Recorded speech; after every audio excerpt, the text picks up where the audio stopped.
हमारे साथ उपस्थित हैं आदरणीय प्रदीप जी एवं आदरणीय मनीष जी भाई साहब।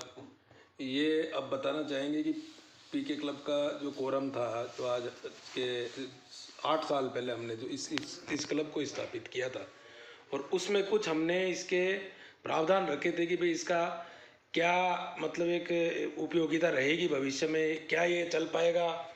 और जैसे कि हमारे डॉक्टर पीसी गर्ग साहब ने भी ये कहा था, भाई ये इस तरीके के क्लब तो खुलते रहते हैं, चलते रहते हैं, बंद होते रहते हैं। तो अब जिस वर्तमान में हम जिस मुकाम पे पहुंचे हैं, और एक ये जो नया वायरस अब जो ओमिक्रॉन के नाम से जो आया, जिसको प्रचारित किया जा रहा है, इसके बारे में हम चाहेंगे कि आदरणीय मनीष जी भाई साहब इसके बारे में बताएं कि भाई इसका जो नामकरण किया गया है वो किस सोच के साथ में इन बहुराष्ट्रीय कंपनियों ने किया है, और जो हमारी विरासत थी प्राचीन काल, इसका कैसे इन्होंने उपयोग किया इस चीज़ का, नहीं उपयोग किया है, ताकि क्योंकि देखिए साहब, ये तो बहुत इधर इस क्षेत्र में बहुत प्रचलित एक जो एक संस्कृति चल रही थी, उसमें इसका बहुत बहुतायत में प्रयोग किया जाता था। प्रातःकाल में आप इसका ओम का उच्चारण किया करते थे, और ओम के बारे में इनसे मनीष जी के से ज़्यादा कौन बता सकता है, वो ज़्यादा कौन बता सकता है,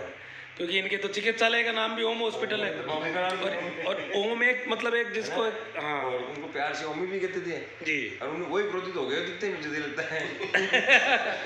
नहीं, मेरा कहने का नाम हो गया जी जी जी, ये मेरे बापू से चुना हुआ नाम लग रहा है मुझे।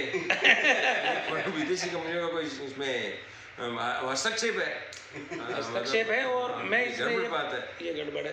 तो मैं ये कहना चाहूँगा कि भाई जैसे हमारी जो जो जनता है, जो भोली जनता है इस देश की, इस प्राचीनतम देश की जो जनता है, ये जो जिस प्रकार से इस ओम से दूर भाग रही थी, इसको एक कोरोना का कितना बड़ा योगदान रहा है कि भाई वापस इस शब्द से और इस मतलब डरते हुए या जॉब करना पड़ रहा है, डरते हुए जाप करना पड़ रहा है। और किस प्रकार से जो हमारे विरासत में जो उपलब्ध जो विचार थे, और जो पुराने जो तौर तरीके थे अपने आप को स्वस्थ रखने के, उनको किस प्रकार से बहुराष्ट्रीय कंपनियां दुरुपयोग करते हुए और उसको अपने प्रचार प्रसार में काम में ले रही है।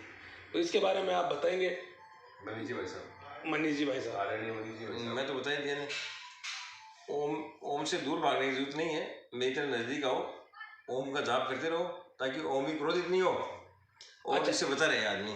अच्छा, ये हम आपके विचारों से पूर्णतः सहमत है भाई प्रदीप जी भी। मुझे लगता है कि भाई किसी भी प्रकार से किसी प्रकार की कोई असहमति का कोई इसमें सवाल ही नहीं उठता है, प्रश्न ही नहीं उठता है।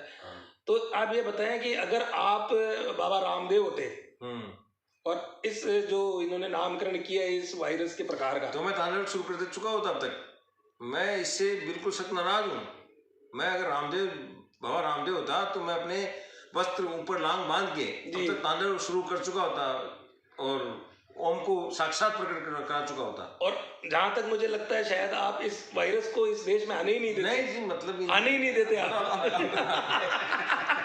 अभी मेरा तो प्रयास। तो ओम की महिमा ये है बेसिकली, जो है ये माना जाए कि भाई आप इस विधा को आप प्रयोग में लेते रहे तो आप वैसे बीमारियों से दूर रहेंगे।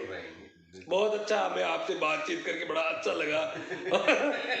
और हम ये चाहेंगे कि भाई आप जो है आपके जो कदम है आप इसको आगे बढ़ाएं, और इस शब्द को जो है एक विश्वव्यापी बनाने का जो एक अपन ने वो बीड़ा उठ चुका है सर, और वो जल्दी विश्वव्यापी हो जाएगा।